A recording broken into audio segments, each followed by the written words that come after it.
Welcome, everyone. I'm Diana Wu. I'm the Dean of UC Berkeley Extension, UC Berkeley Global, and the New Academic Ventures Unit at Berkeley. And I'm so delighted that you're joining me this morning. UC Berkeley Global and the Women in Technology Initiative at UC is launching our speaker series this morning, featuring corporate leaders in diversity, equity, and inclusion who will share their journeys and insights with us. So corporate leaders today are dealing with at least 3 crises at the moment. So leaving the political crisis aside just for the moment, there's the health crisis, the economic crisis caused by the health crisis, which is completely changing businesses and business models and education. And then there is the racial injustice crisis. Many of these injustices are not new. They have been there all along. So unlike the other 2 crises, racial injustice has been here. And along the way, there has been some reflection and some significant and insignificant actions and progress. But this year, 2020, crisis has presented us a real opportunity for change.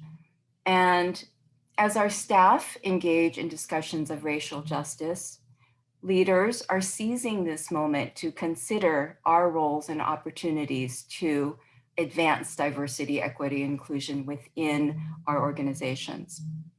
So in my role, for example, I may ask myself, what is UC Berkeley Global here for? And what are we responsible for? Ultimately, we are here to help create access and opportunity. Access and opportunity to education, to jobs, to bettering our lives. But we can be truly successful and truly effective only if we can achieve diversity, equity, and inclusion. So here we are, we're a top research university in the world, and we have faculty who teach and consult in the very areas of diversity and inclusion. And we have a serious responsibility to our students, to our corporate partners, to our regional and global community to teach about this and to emphasize its importance. But is our own workplace diverse and equitable and inclusive? In short, we are seizing the opportunity, but we have a very long way to go and much to learn from experts in this speaker series that we are launching today, which is one of the reasons I'm so excited about it. So I am delighted to introduce 2 of my favorite partners in crime who are going to moderate this series. And they are Dr. Ramu Nagapan, my assistant dean for Berkeley Global, and Jin Finlayson, director of the Women in Technology Initiative at UC. They will explore with today's very special guest speaker, so I won't steal their thunder, her career in advancing diversity and inclusion initiatives. So Ramu and Jill, take it away. Thank you, Diana, and thank you to everyone who's attending today. It was a great way to set the stage for this series that we're embarking on. And as our dean mentioned, we are really excited to support this effort and really engage in this very important conversation. So it's my pleasure this morning to introduce our featured speaker. Anika Balkan leads diversity and inclusion for OpenTable and KAYAK, which is part of Booking Holdings brand. Prior to her work at OK, she led external and C-suite equality engagements for Salesforce and held numerous roles within the diversity, inclusion, and culture development space at Walmart and the Department of Defense. Anika graduated with a BA in political science from Sonoma State University, and in 2018 was awarded the Advocate of the Year Award by Information Age and Women in IT.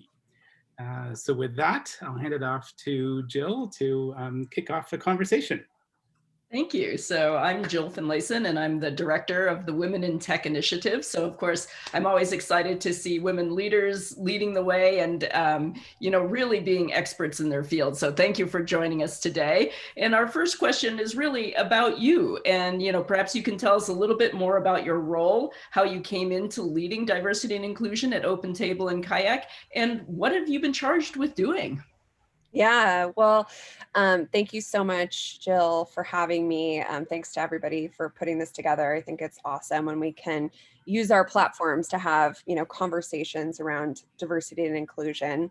And my mom will be so excited. She's a Berkeley alum, so I'll make sure she tunes in afterwards. But, I think my journey has really started with a love of people, the issues that bring us together, the conflicts that keep us apart, right? I've always been really, really fascinated by that. And so in school, it took me 3 different majors to figure out sort of how I wanted to connect with people in the work that I would lead in my professional career. I started focusing on psychology, then I looked at business, and ultimately I graduated with a degree in political science. And I actually thought I was going to go down the path of intelligence work. So right after school, I went to go work for the Department of Defense in a public affairs role, which was fascinating. And after that, I had a great opportunity to join the PR team at Walmart. So really, for me, when I think about Walmart, that was an opportunity to really cut my teeth in the space at scale. They are the largest company in the world with 2.2 million employees, so much complexity in the space. And how I got into the space was really, starting as a PR leader and really thinking about, what are the stories that we want to be telling. We were really focused on how to tell a technology story, an innovation story, how e-commerce was going to sort of change the landscape for what was traditionally sort of a box store footprint. And for me, I was really more interested again in the people issues and seeing, the humans that were making decisions at scale to drive change.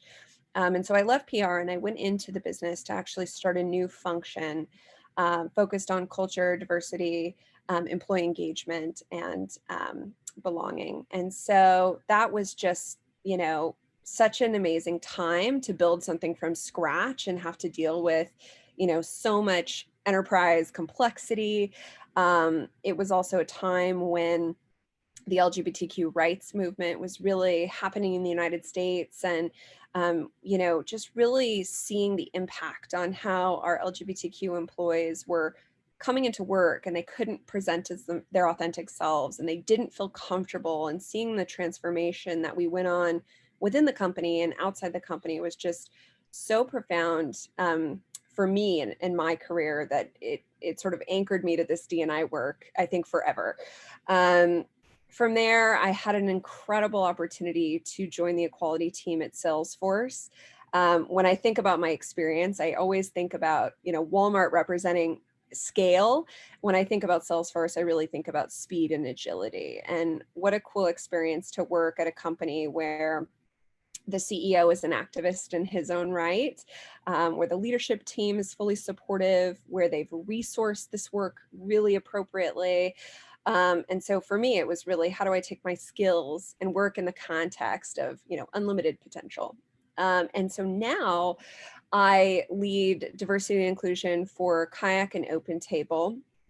For me, travel and dining is such a magical space because it is about truly connecting people through, exposure to the world and new ideas, about connecting them through shared meals and conversation. And so that just felt like such a sweet spot to be working in DE&I in these areas. It's also a smaller company. So for me, it's really about creating impact and going deep, right? There are lessons that I learned working at large corporations where I thought, many times, what would this look like if we got this right at a smaller scale? What if we started earlier? What would that look like? And I think that's so magical because we get to go really, really deep and create that impact. So, yeah.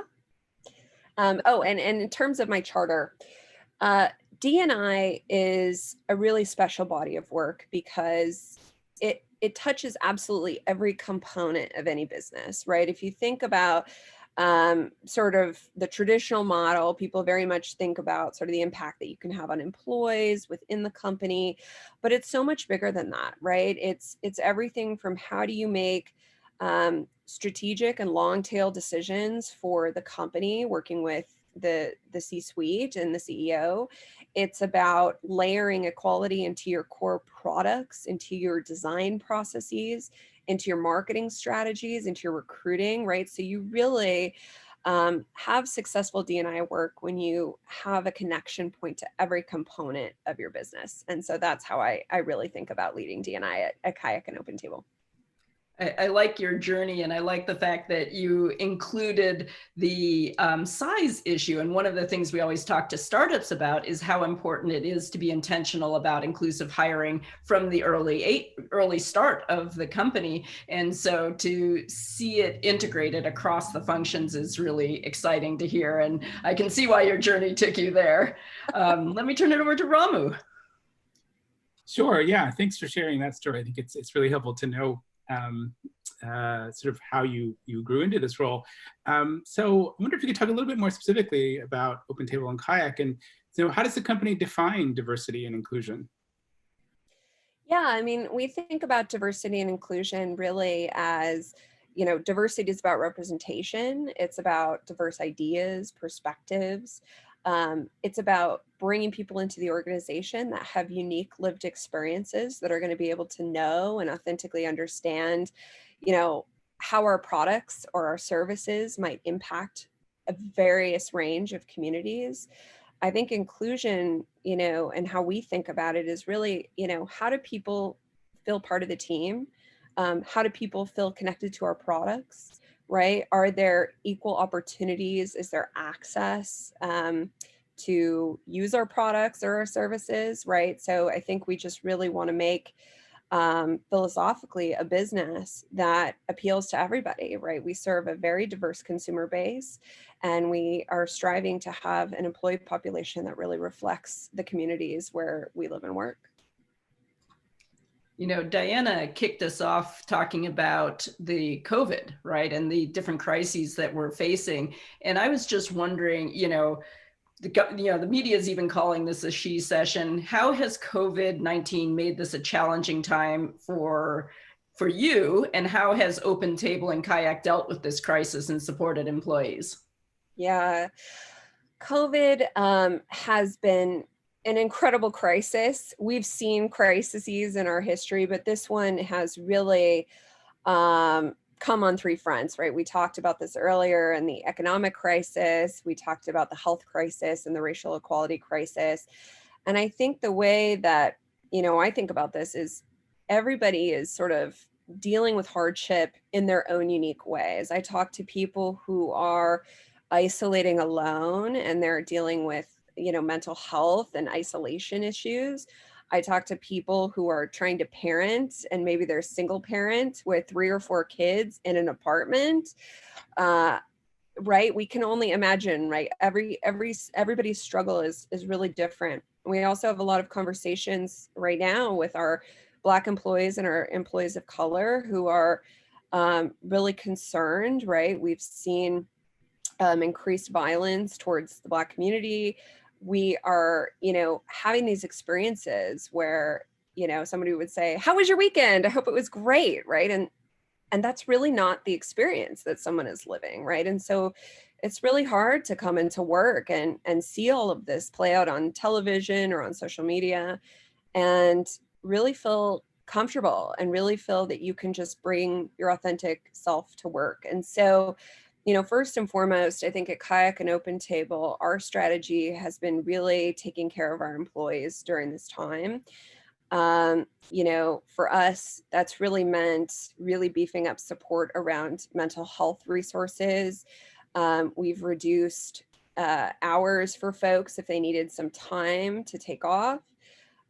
In summer, we created summer hours in the business so people could really sort of have a little bit more balance, right? I think we recognize that everybody is taking on more than what they're accustomed to, right? You might be parenting and cooking and doing laundry and trying to take the dogs for a walk and working, and just the list goes on and on and on.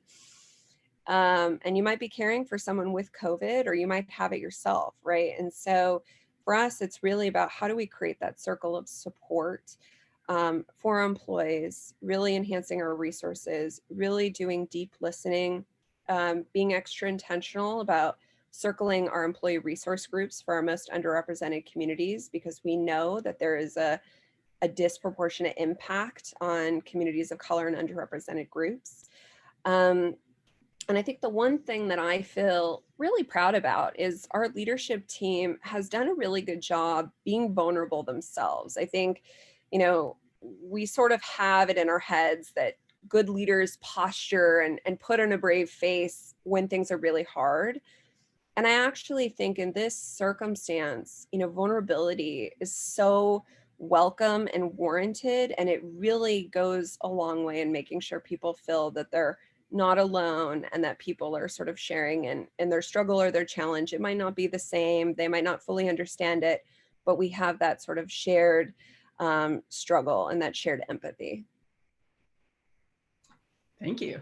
Yeah, I think it's a challenge right now when we look at other companies. Like, any tips or advice? People are burning out. People are not taking vacation because there's no place to go. So would you say there's one thing that really stands out that you would advise other companies to be sure to do? And maybe it is the vulnerability. Yeah, I would say be vulnerable as a leadership team. I would also say remind people over and over and over again that they should take their PTO, and that they should be intentional about carving out some haven for themselves, even if they can't go on a big trip, even, whatever. Everybody's got their different version of quarantine math, right? And what feels comfortable.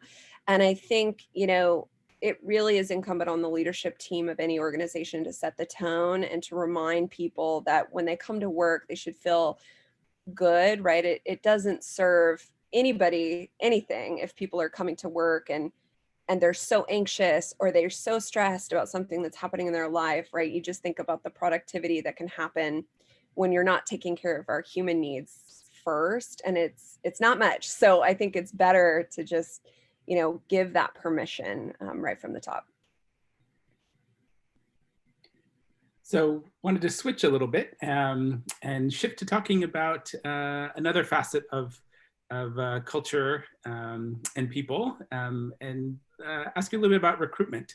It's something we think about a lot, even here at UC Berkeley, when we think about staff and faculty. So how do you handle inclusive recruitment at your company? What do you do? What steps are you taking to ensure a fair and inclusive process? Yeah, well, I think, for me, there's been a lot of conversation around systematic injustice, right? And the understanding of, how do our systems create inequalities for various communities? And so we've gone really, really deep on inclusive recruiting because it is a very complex system, and we have redeployed all of our recruiters to basically do an inclusive recruiting audit, which I think is something that every company has the capability to do and really should do. I think you learn a lot for DE&I benefits, but also just you learn so much about, where your business is when you do this work. And what that means is really, we've mapped every single role profile in the company, and we've looked at every single step of our hiring process. So how do we, get permission? How do we post jobs? What is the language that we use in our job postings? Do we have a diverse set of panelists interviewing candidates? Do candidates go through an equitable sort of process in terms of how many interviews they have? Do we give them the same types of coding tests, whiteboarding tests, right, across the brands, across teams? And I think when you actually look at that, we found that, there are points in the process, as in any process, where bias can start creeping into the system. And so once we sort of mapped the process for what it was as it stood today, we went through and identified, how could bias be creeping into this process? And, the other piece is sometimes when we talk about process, everybody thinks they know the process. When you actually ask people to articulate what is the process, and let's actually write it down, somebody's process might be very different than someone else's process. And so when you have that, or when you have a lack of process by definition, it really can mean writing a new process where everybody can speak about what it is. It's clearly defined. Everybody can articulate it in the same way. Because when you don't have that, there can be equity issues, right? People living two different experiences and what we think is sort of a company standard. And so that was a really healthy exercise for us to go through. We are looking at, everything now from diversifying our hiring panels to using more inclusive language in our job postings, and really overhauling our entire recruiting system, so that every candidate can have that, really inclusive and equal hiring experience. Yeah, that sounds like a very comprehensive review of hiring practices. And I mean, have you encountered any resistance to taking on this kind of change? And if so, how have you handled that? I mean, I'll say there's been no resistance. I think it's really about knowing how to shuttle work, right? Recruiters have a job to do, and it's a full-time job, and they're actually working within the process. I think it can be challenging to sort of pause the daily grind, right? And pivot into proactive sort of process mapping work. That's a challenge for anybody. And I think, it's really about sort of bandwidth and managing time well. We had to make it a priority. And I think that's really about saying, we're going to put a stake in the ground, and we're going to invest in this, and we're going to do this, and we're going to take the time. I think the benefit to doing that is you're going to broaden your talent pool. You're going to get better candidates. You're going to open that access, which ultimately drives business results. So is it an investment? Absolutely. Is it worth it? Absolutely. And I think that's just how we have to move forward. Speaking of being proactive, maybe you can give us some examples of ways you're tangibly expanding the talent pipeline. How are you intentionally reaching out to diverse talent? What have you changed in your processes to bring in talent wherever it is? Yeah, totally. I mean, I'm a firm believer personally that talent really can come from anywhere.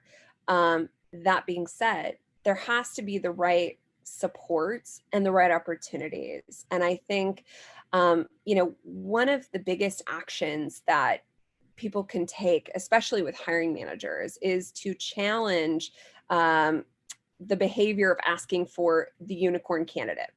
And what I mean by that is hiring managers oftentimes will say, I want the sun, the moon, and the stars in this candidate. I want just the best person for the job. They probably are just like me, right? And I think we have to challenge that. And I think we have to say, what skills are on the team, right? And get a holistic team lens on what do we have today, and what are we missing, and hire for that. So it's a fundamental sort of shift. And then I also would say, we need to start asking in our job recs and in our postings for the minimum requirements for the job that you actually need. And the reason that we would say, hire for the minimum in terms of the job posting is there's good data out there that tells us that women won't even apply for a job or consider a job unless they have 100% of the qualifications listed in that posting. So if you're asking for the unicorn candidate, all the nice to haves, all the bells and whistles that you particularly think you need, then automatically you might be losing women. Men, on the other hand, will apply for a job if they only have 10% of the requirements on the job posting, and they'll take that risk and they'll go for it anyway. And so you can see just by sort of presenting those facts up front in the job posting, you might be creating inequalities and not even getting a chance to meet a candidate that might actually be sort of that magical candidate that has all the nice to haves plus. The other thing I would say is, we really need to think through, getting people in the pipeline and allowing them to tell us what we don't know, right? So if we sort of have a prescription of everything that we need and they come in and they provide something, special that we hadn't considered, that's the value of having diverse teams, right? Is like there are going to be perspectives and insights about your business that are things that you didn't even know you needed. And so I think we just need to really support that natural process. What I really like about that is it's putting the responsibility on the hiring manager. People often think this is the job of HR, this is the job of recruiting, but in fact, it really comes down to the hiring manager. So giving them the opportunity to reflect and to really think about what is the criteria that is actually needed. You talked about early in your career, cybersecurity was an area that you were sort of exploring. And I sort of laughed because last year we did a symposium on cybersecurity, and people would have, 10 years of experience required. And it's like the field is changing too quickly. Do you really need 10 years? Or do you, if you found the perfect candidate and they had 3 years of experience, would you really turn them down? So I really appreciate that thinking about, what is the criteria? And then what are we missing on the other side? What is our team not having? Great tips. I really appreciate that. Yeah. So you've touched on the issue of belonging a couple times, and I wonder if you could talk a little bit more about things your company is doing to make, to help employees feel like they do belong and that they can be their authentic selves. Sure. I mean, for me, in my mind, belonging is really about how you feel about a culture that you're either a part of or not a part of, right? Do you feel that sense of belonging? And I think for us, one way to really feel that you belong is to have your ideas heard and your ideas actioned on. And so I think a great example for us at KAYAK and OpenTable is following the tragic death of George Floyd. We held several listening sessions with our people of color employee research group to really understand, how the community is doing as sort of a first step. And then we had a brainstorming session with that same group to think about sort of what are those key actions that would really move the needle? What are you really needing? What can the business really do to support this community at this time? And we got together a spreadsheet. We had hundreds of people on the call, everybody contributing. And one of the big themes that kind of kept coming up was this idea of representation mattering so much and really wanting to have a connection point to our marketing work and the external voice of the company, right? Really giving people of color in our underrepresented groups a role and help contributing to what we're putting out there as a brand and in the public sphere. And so we took that and we really thought about it. And we thought about sort of what is the best way to do this, knowing everybody already has, day jobs across multiple departments in the company. And the marketers really wanting to also create that really authentic content that would resonate with all the diverse customers that we serve. And so we've pulled together an inclusive marketing summit where we talked about really strong principles of inclusive marketing, looking at things like tone, language, representation, hierarchy, context. Our marketers went through a special training. Our employee resource groups also went through the same training. We've created a new process for content review that we're piloting right now on the OpenTable side of the house. And we are pulling together diverse review panels so that the ERGs and their members really give input and guidance, right? That's not the right word. That means something different to this community than it might mean to that community, right? So really, I think that is going to be such a powerhouse for inclusive marketing for the company, is really making it more authentic. I think also, when we think about authenticity, another point was, how do we make sure that content is being generated from the communities that we're talking about, and it's authentic, and it pays tribute to the historical context of the community. It's honoring the community, it's celebrating the community. And so we've contracted freelancers now that are experts from the Native and Indigenous community, from the Latinx community. So we're really getting into that rhythm of making sure that we have folks represented behind sort of the screen, in the writing room, leading our photography or design, and really making sure that that's authentic. And that's a direct result of just really listening to our employees and making sure that we are taking action on the things that are really important to them. It's interesting, you know, in the past, companies have very much tried to stay away from talking about social issues. But now, you know, what is the role of leaders in companies in taking a stance on issues like Black Lives Matter? Because now companies that don't say anything are in almost deeper hot water than those that say something.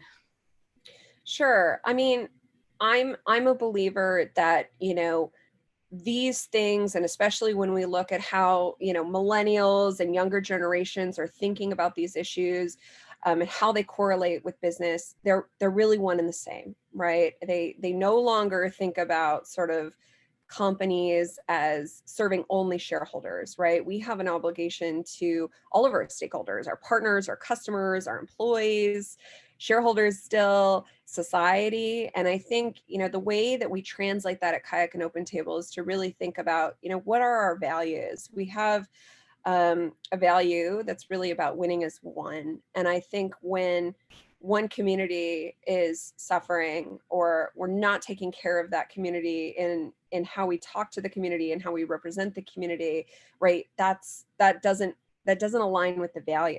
And so I think it's just a really good reminder for us that, you know, values drive everything that we do. And so to stay true to the values of winning as one, and equality and diversity and inclusion, you know, I think it's really important. I'm very proud we took a stance publicly on Black Lives Matter.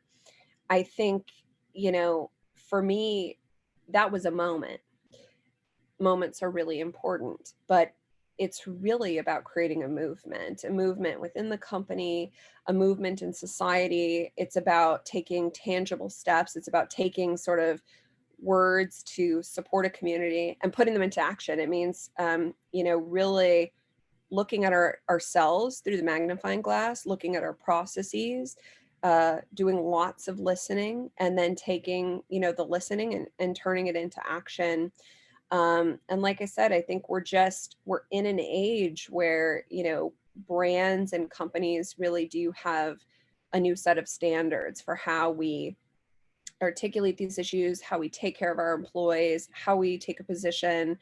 And I think we just have to let our values sort of drive decision making. It's uncharted waters in a lot of ways for companies, but I think we're on the path, and I feel very proud about sort of where we're going as a company.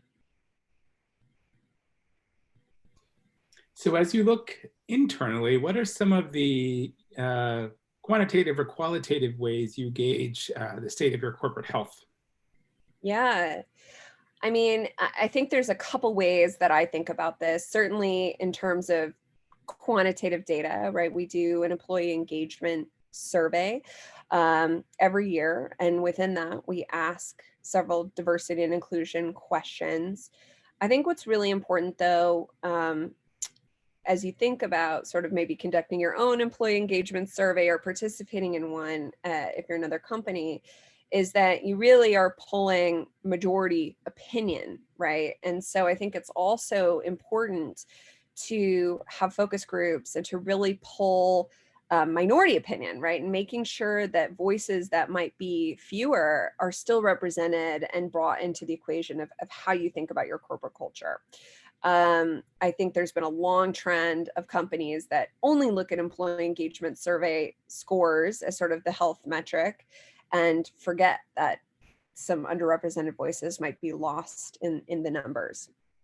I think there's also, you know, this area is so important to use data to drive decision making. I think, when I think about the landscape and the way we write systems and just how we do work, everything needs to be done, right? Diversity and inclusion is a body of work that never ends, and there's always more to learn and always more to do.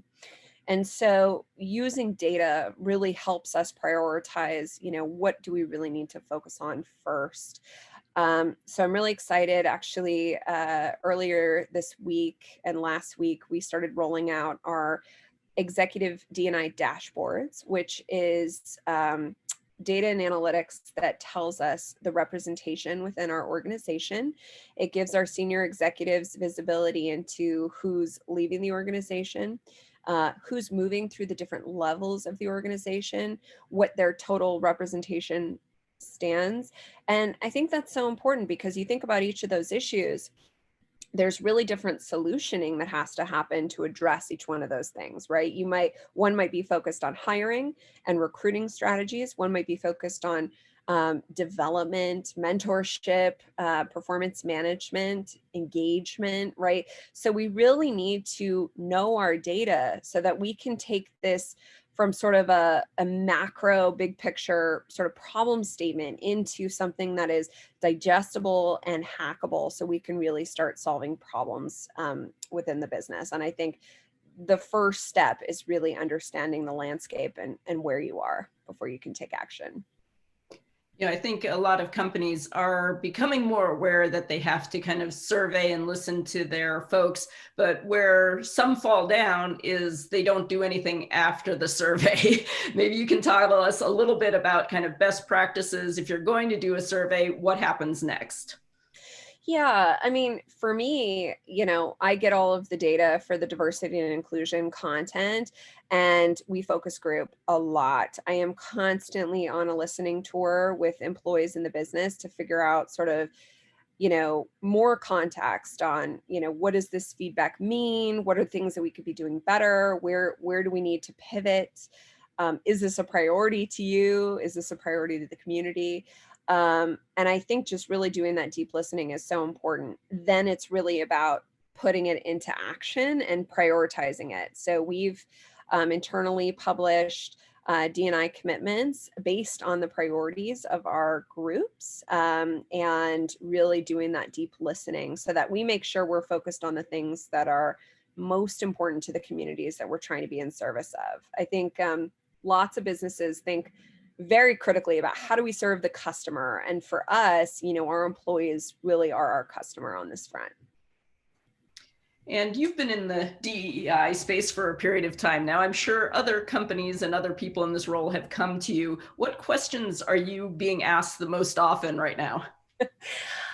I get asked all kinds of questions. I would say, the question I absolutely hear the most of, which gives me so much hope, is how do I get into the space? And I think, I've talked to a few friends that have told me it's now D&I practitioners are the hottest job, even above engineers at this moment, which really signals, where people are, right? How are people thinking about these issues and the importance of getting this stuff right. And so that always delights me. I definitely had an unconventional path into the space. But I think, if you're passionate and you love people, this is incredibly challenging work. It is not for the faint of heart, but it is so rewarding. It's when you get things right, you really are working in service of your colleagues and of society. The other types of questions that I get really, I'd say most oftenly revolve around language. So am I using the right term for a topic? People tend to get very nervous about, what is the right word? And I don't want to make a mistake. And there's so much fear about this. And I think, the advice that I always give is we must break through and get into a culture and a habit of asking and, humbly saying, like, here's the context, here's why I would like to know, I would like to do this in the right way, I'd like to be thoughtful, and really asking. It is okay to ask. On the flip side, I'd say contrarians would say to me, well, aren't these just words? It's just semantics. You know what I mean when I say this, and that wasn't my intention. And I think, language is so critical. It is the thing that sort of underpins empathy, and it really connects us as a society. And so I'd say, words and language matter, and words and language evolve, right? And so if we want to come from a place where we're building trust and mutual understanding, it behooves everybody to keep learning what is the most appropriate term, what are the issues that pertain to a particular community, or really just take more effort to understand our history, right? Like, so much of the conflict that we see in the workplace or in broader society comes from a lack of shared understanding of our history. And so I think it's so important just to invest in learning.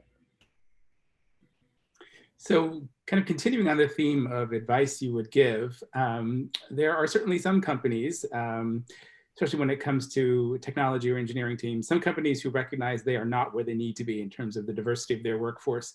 What advice would you give them as far as, how they should start and what they should do now? Yeah, I would say, if you can afford to, hiring a dedicated resource is essential. This is complex work. It is complicated, and it is a big body of work, an endless body of work. And you really do need a dedicated resource, or more than one dedicated resource, ideally, to start building sort of the foundational framework for how your company will think about these issues, not just in the present, but for the next 5 or 10 years. That being said, diversity and inclusion is absolutely nobody's individual job, right? This work doesn't work unless you have the buy-in from leadership, from individual contributors, from hiring managers, really everybody within the organization, to think about, in the context of their sphere of influence, adding sort of DE&I as a lens through which you look through. That is really how you power this work. And it really is everyone's job. What would you say to companies that are perhaps afraid of what they might find, feel like there might be a legal liability if they know they have a problem? What is your advice to them? I would say the future of talent management is diversity and inclusion. I think we have to walk boldly towards our problems. We need to just look at our hotspots and look in the mirror and say, hey, like, if this is a problem, like, what would it take to solve it? You can't get anywhere if you sort of hide from any kind of problem, right? And this is no different. The thing I will say is, by 2050, the United States will have no racial majority in the United States. Women represent 70 to 80% of all purchasing decisions around the world, and 1.3 billion people are persons with disabilities. So when we think about talent management, talent performance, focusing on these issues, we need to see that the populations that we serve, and our customers, in our employees, in our communities, they are diverse. And I think the brands that get to customized, personalized, relevant experiences across the board that really serve the communities that they're working for, they will succeed from a human capital perspective and a financial capital perspective. Great. Jill, any other questions, or should we open it up to our participants? Let's ask one more question. Sort of, let's look to the big future here, and let's ask the question, how is the future of talent management going to look different from today? I mean, I would say it's similar to what I just said. It's really about how do we design experiences that sort of customize to our employees' needs, How do we serve them in the way that they want to be served? Same applies for our customers. It's really, supporting people and meeting them where they are is how I think about that. And I think, frankly, in 2020 during COVID, there's never been a more important time to really meet people where they are and give them what they need to be successful. All right. Ramu, take us to the Q&A. Sure. Let me see here. Okay. So we have a question here. Laura from Rio de Janeiro, Brazil. Welcome. So she writes, thank you for the content, really relevant. I am the co-founder of a DE&I startup in Brazil. We support and encourage corporations to build more inclusive e-strategies through their own methodology that goes from diagnosis to awareness. We only have our own MVPs yet, so we're not operating in the market. I'd love to hear more about how startups can help support bigger companies on this journey. Yeah, I think, I'm always looking out into the universe to see, how do we evolve our supports for talent. I think certainly there's been a number of innovations.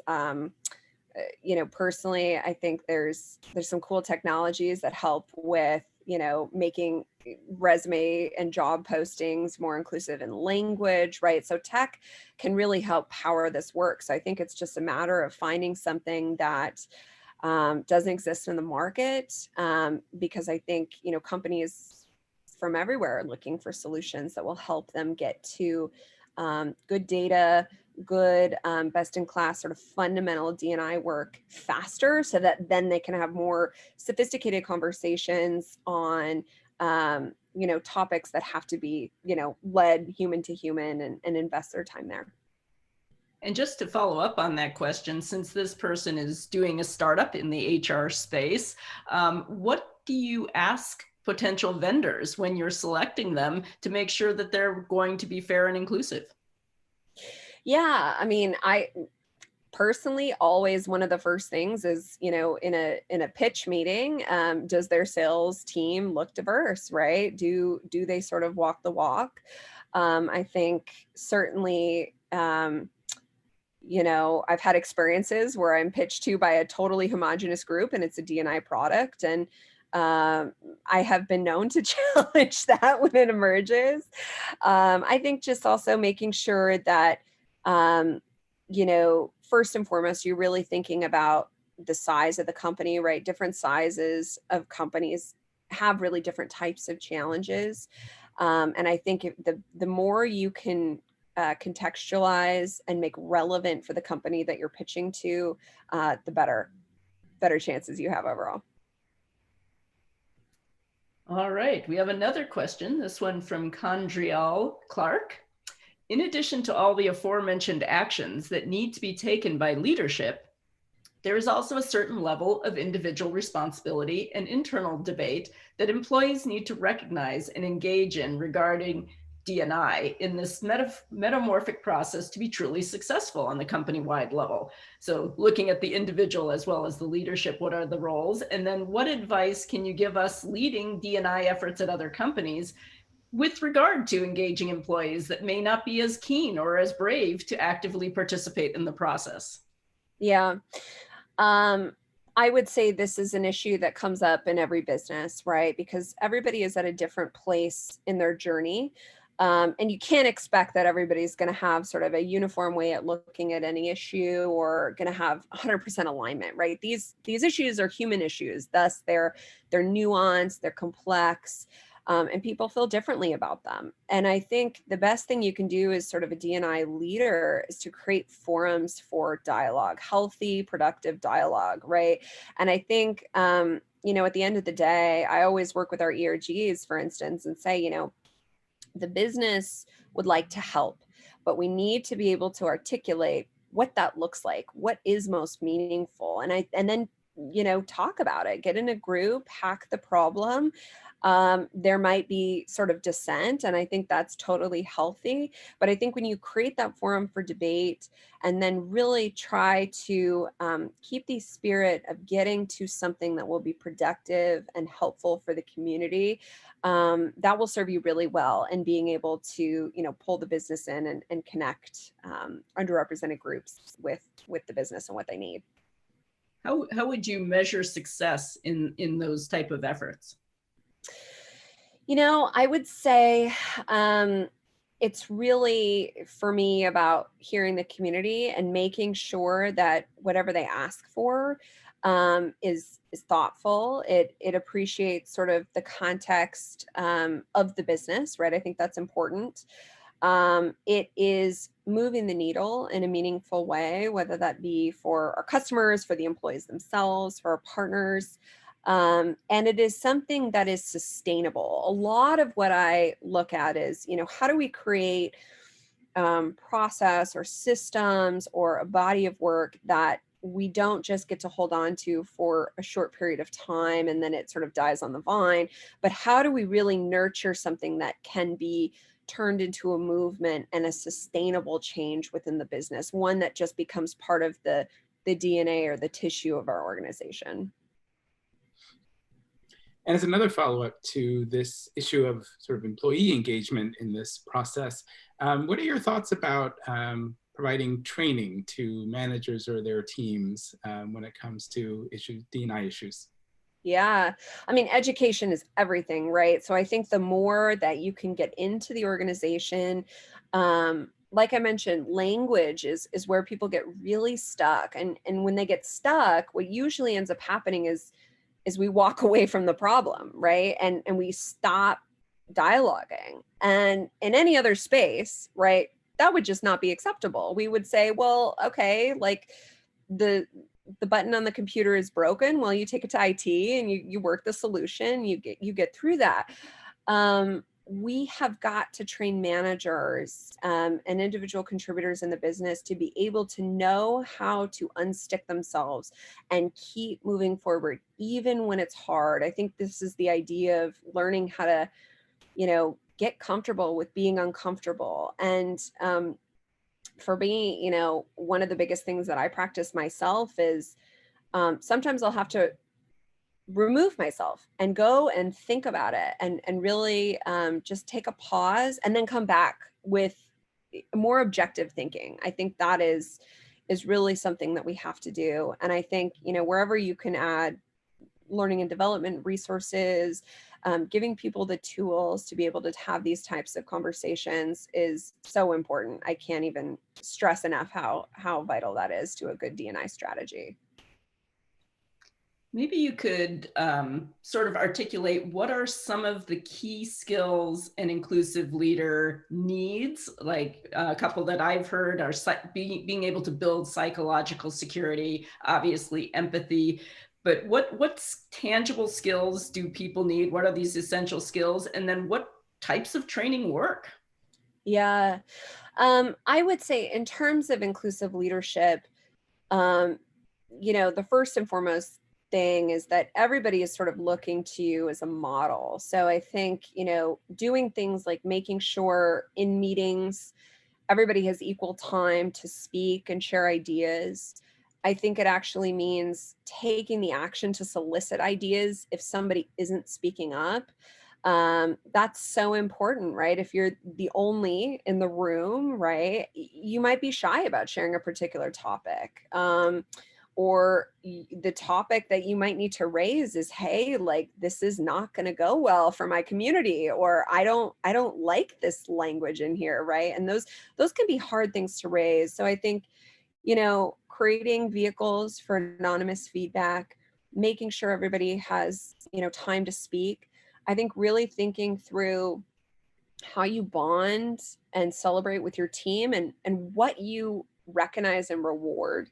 If somebody is cutting somebody off in a meeting, interrupting them, and they're like so extroverted, and you personally are an extrovert, so you resonate with that and you reward that, you might be missing opportunities from the introvert on the team who just isn't speaking up. And so I think it's really just doing that intrinsic analysis of like, what behaviors am I rewarding? I think it's also, you know, like I said, bonding. This probably doesn't apply so much in quarantine or during COVID, but you know, if you're going to a bar and a happy hour and that's your Friday ritual, you know, you might be excluding people that have parenting obligations, you know, caring for elder parents. They might not tolerate alcohol and they can't be in that setting. So you're cutting part of your team away from networking opportunities, that bonding time. So really thinking about, you know, how do you create celebrating moments, bonding time with the team that are inclusive for everybody, and really not playing favorites for just folks that like the same things that you like, I think is really important. We probably have a few students in the audience today. And so I'm curious to know, we asked your advice for companies. What kind of advice would you give to an undergraduate student or a professional student? I mean, how should they be thinking about these issues as they think about their careers and in, you know, whatever direction they're heading in? Yeah, I mean, I would give sort of students the same advice that I give any business professional is, you know, diversity and inclusion is absolutely the future of business, right? And it's how we're going to go to market. It's how we're going to take care of our employees. And so if you're headed into finance, if you're headed into tech, you know, if you're headed into business development, you name it, it's a good time to think about how you can personally translate D&I work into your core job. So, you know, we talked about inclusive marketing. So now our marketers, even though their job is marketing, they are marketing with a D&I lens. They are marketing with inclusion in mind. And I think if you can come in and sell yourself as somebody who understands that and who is thinking about doing regular sort of core work every day with this in mind, I think that will serve your business very, very well in the long term. I think that will be a valuable asset to any company. And if you can think about sort of how your own company values sort of translate into your work, that will really set you apart. Continuing on this career path questioning, if somebody wants your job, what skills do they need? What path can they take to get that kind of job? And what are the jobs in the field? Yeah, the jobs are many and growing, which is really exciting. It's becoming a very popular sort of body of work in any corporation across many, many industries. I think, you know, the specific skills that have served me really well is having an understanding of a variety of community issues. So really getting educated on underrepresented groups and, you know, really learning about sort of what the priorities are for those groups and also the challenges that they face. I think working in human resources is always great experience to segue into D&I work because you learn about sort of the structural operating procedures of any organization, right, from the inside out. And I think also really what served me so well is my work in PR and public affairs and really thinking about how do we tell good stories? How do we find hidden figures? How do we represent our brand? What is that connective tissue and how do we articulate it from our values into our roles? And so I think, you know, writing, speaking, any kind of storytelling mechanism is really powerful because I think, you know, of course we can talk about the business case and how this is driving the bottom line and the innovation that comes from diverse teams. But it's also the right thing to do. And I think when we focus on the right thing to do, so much of that becomes humanizing these issues, talking about individuals and articulating challenges in a very storytelling way. And so I think those are some areas that I think are really important.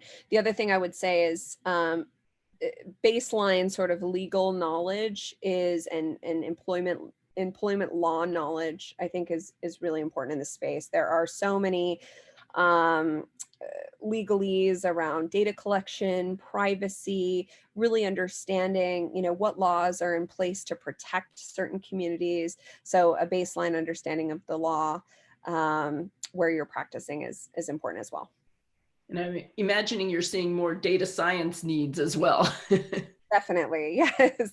And I would say it depends, what type of business you're in. If you're in a large business, right, they might have many, many roles dedicated to individual areas. Inclusive marketing could be a whole role, inclusive product, design, data collection, right? So it can be specific. In my role, it's really all centralized. So I work with partners across the business to execute on all of these ideas. And I play a lot of a role as a consultant for the business. And I would be remiss to say, this is Berkeley Global. What do you see? Your company is in fact global. How does DE&I change depending on which country you're in? Yeah, it changes very drastically, right? Every country is in a very different place with how they talk about these issues. What issues are most pressing in this current moment?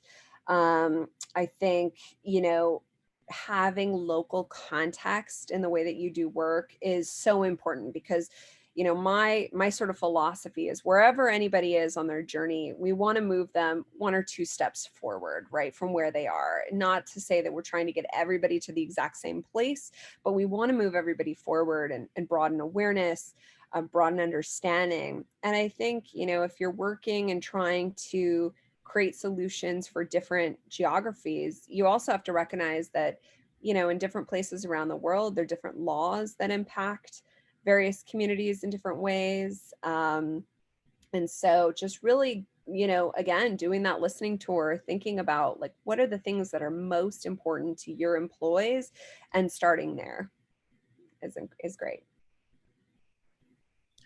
So we have a few minutes left, so I'll just remind our audience, if you have any questions, this is your last chance. But in the meantime, one final question I have is just, you've talked a little bit about engagement with the community. Are there partnerships or organizations you work with in communities, either in the US or elsewhere, to help advance some of these issues? Yeah, certainly. I mean, I've partnered with many organizations over my career. At Salesforce, I worked very closely with the UN Women's Organization. I mean, there's so many, the NAACP, but there's also really great local organizations that are doing awesome work in the community. We work with No Kid Hungry at KAYAK and OpenTable on the OpenTable side primarily. And they're doing some amazing work that really has local impact. Certainly at Salesforce, they had a Circle the Schools program, so really investing in quality education and surrounding the schools with support and resource. So I think, every business is different, but I think having that community footprint and that relationship is critical. And also, our employees are ambassadors for our brand, and they all are plugged in with local community organizations. And I think, we have a campaign internally at KAYAK and OpenTable called Do Good. And so we go out into the community. It's going to be a little tricky this year with all the virtual experiences, but we volunteer for a week as an organization. And I think that impact is something that, any company can sort of take and translate as part of their culture. And it's another just amazing way to, get people to bond and to learn and to celebrate our community outside of the normal business context. Yeah, that's interesting. I hadn't really thought about that dimension of social responsibility. Maybe you can explain a little bit more. How does that contribute to the diversity and inclusion efforts?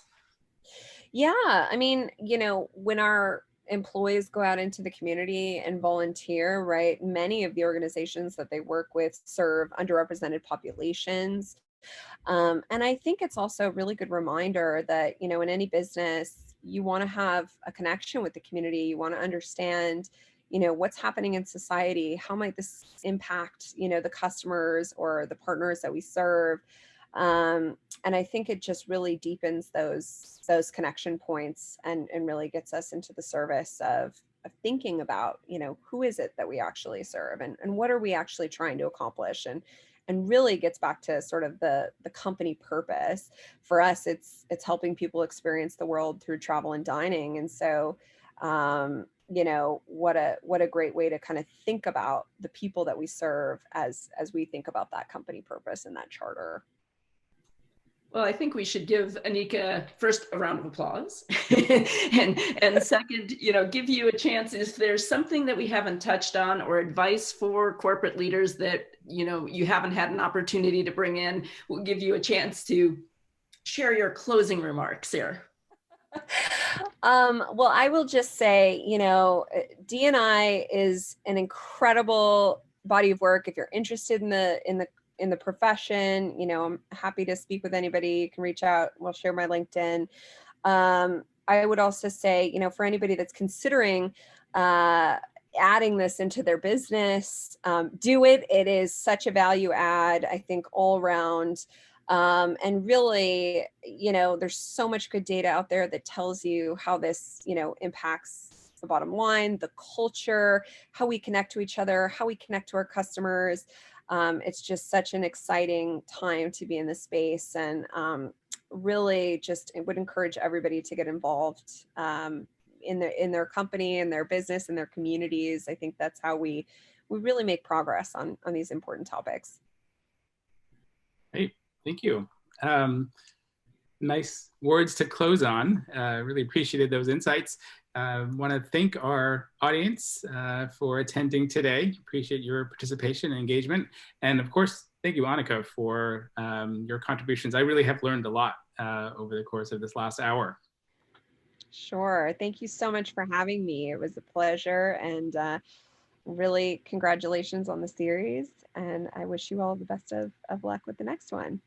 Thank you. And that is a good reminder that you have kicked off this series, and we're hoping that this becomes a really important part for people who are interested in the field of DE&I. I just posted in the chat a list of the upcoming speakers, but once a month, we're going to bring in a different diversity and inclusion leader to share these perspectives and these really practical hands-on advice and processes to go forward and make these companies more equitable workplaces, but really, make people's lives better and happier. And I think that's what diversity and inclusion really does. To your point early in the conversation about letting people bring their whole self to work, making companies a more productive and happier place to be. So, thank you so much for your time and insights today. And I think we can hand it over to Berkeley Global to close us out then.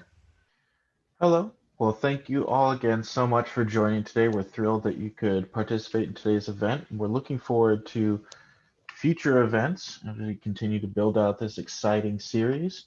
Please keep us posted and in your thoughts and check back as we continue to add to this program. And once again, thank you to Anika, our distinguished speaker, also to Ramu and Jill today for helping moderate and bring such great questions to the event.